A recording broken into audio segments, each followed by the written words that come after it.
10th March, Indian Express, second article. When the state pays for babies, some lessons from Sikkim, written by S.Y. Qureshi. I think he was the election commissioner, chief election commissioner. When Andhra Chief Minister N. Chandrababu Naidu recently proposed a cash incentive of rupees 25,000 for couples having a second or third child, it revived an important question about India's demographic future. Can governments reverse falling birth rates through financial incentives? Andhra Pradesh today records a total fertility rate of roughly 1.4 children per woman, significantly below the replacement level of 2.1. Concerned about the long term economic fallouts of an aging population, the state is exploring ways to encourage larger families. The idea of paying couples to have more children may appear bold, yet, India has already seen a similar experiment, one that has been underway for several years in Sikkim. If Andhra Pradesh is worrying about low fertility, Sikkim has been living with it for some time. It has the lowest fertility rate in India, about 1.1 children per woman, comparable to some of the lowest fertility societies in the world. Concerned about the implications of such a decline, including population aging and a shrinking workforce, the Sikkim government decided to intervene. Around 2022, the state rolled out a series of incentives designed to encourage couples to have more children.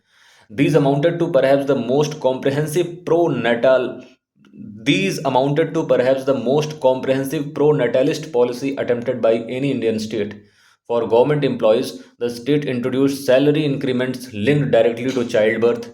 One additional increment was offered when a second child was born, and two increments when a third child arrived. The idea was straightforward. If raising children became financially less burdensome, families might feel encouraged to expand. But the policy went much further. Women government employees were offered state funded childcare attendants Women employees were offered state funded child care attendants to assist them after childbirth. This was intended to reduce the conflict many working women face between professional responsibilities and parenting. Maternity leave was extended to 1 year, and paternity leave was also introduced, acknowledging that parenting is a shared responsibility. The incentives were not limited to government employees. Mothers working in the private sector were also included. The state promised 5,000 per month for 1 year after the birth of second child and rupees 10,000 per month after the birth of third child. Perhaps the most innovative aspect of Sikkim's policy addressed a factor often ignored in demographic debates: infertility. Interestingly, the state chose to tackle it directly. Under the Vatsalya scheme, the government offered financial assistance for in vitro fertilization (IVF) treatment to couples unable to conceive naturally.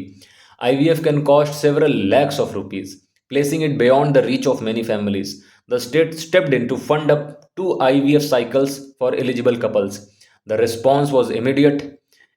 In the initial phase alone, around 38 women enrolled for IVF treatment, suggesting that infertility was indeed one contributor to state's declining birth. Together, these policies formed a comprehensive approach: financial incentives, child care support for working mothers, expanded parental leave, and even government backed fertility treatment. Despite these incentives, Sikkim's fertility rate remains extremely low, and the anticipated baby boom has not materialized. The state government has since partnered with national research institutions to understand why fertility continues to decline. Sikkim experience reflects a broader global pattern. Governments across the world have tried to encourage childbirth through financial incentives and social benefits. Yet, the results have already matched the expectations. Take Singapore, TFR about 1.0. For decades, the city state has offered generous baby bonuses, tax rebates, subsidized child care, and housing incentives for families with children.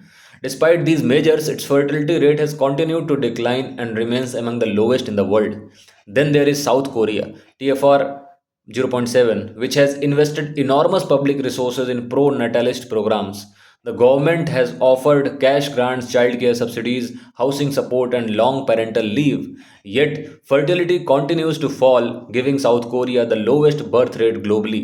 South Korea has got the lowest birth rate globally. Japan, TFR 1.3, faces a similar challenge. Fertility has remained below replacement level. Even China, TFR 1.0, after abandoning its decades-long one-child policy, encouraged couples to have two children and later three, supported by incentives and policy changes. Yet the expected rebound has not occurred, and birth rates continue to decline. Among developing among developed countries, only Hungary is cited as a partial success story. Around 2011, Hungary's fertility rate had fallen to about 1.23 children per woman.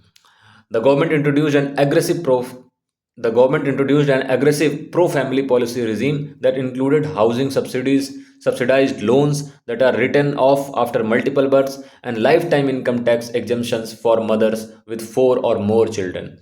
Over the following decade, fertility rose to about 1.55, but even this remains well below the replacement level of 2.1. Some demographers believe part of the increase reflects couples having children earlier rather than having more children overall. The explanation is simple. Decisions about having children are rarely determined by financial incentives alone. The Hungarian model deserves a closer study. Across modern societies, fertility decline is driven by deeper structural changes. Women marry later and pursue long careers. Urban lifestyle raise the cost of housing, education, and increasingly childcare. Many couples prefer to invest more resources in fewer children rather than raise larger families. In such circumstances, a one time payment or monthly subsidy, even a generous one, may not significantly alter the fundamental calculus of family life. This does not mean government should do nothing. International experience suggests that fertility responds less to one-time incentives than to long-term confidence in family life. Countries that have managed to stabilize birth rates, such as France and the Nordic states, did so by making parenthood compatible with modern life through affordable childcare, predictable parental leave, flexible workplaces, and housing support. Seen in this context, Andhra Pradesh proposal should perhaps be viewed less as a definitive solution and more as a policy experiment. Sikkim's experience offers a useful lesson. Demography moves slowly but powerfully. Governments may attempt to encourage childbirth through incentives and subsidies, but the decision to bring a child into the world ultimately reflects a family's confidence in its economic future and social stability. That confidence cannot simply be purchased.